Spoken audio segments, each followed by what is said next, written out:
どうもです。Go Eigo です。今度の教えはまた時間です。最初は朝。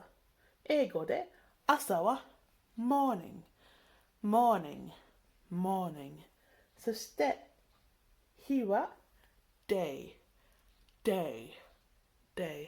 すると夜は night。そして午後は afternoon。そして早いは early。そして遅いは late。そしておとといは the day before yesterday。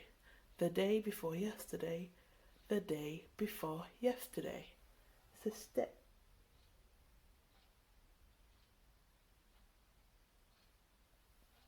昨日は yesterday。そして今日は today。すると明日は tomorrow。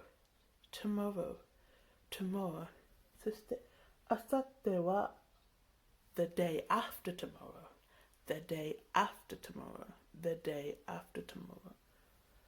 そして夕方は evening。以上です。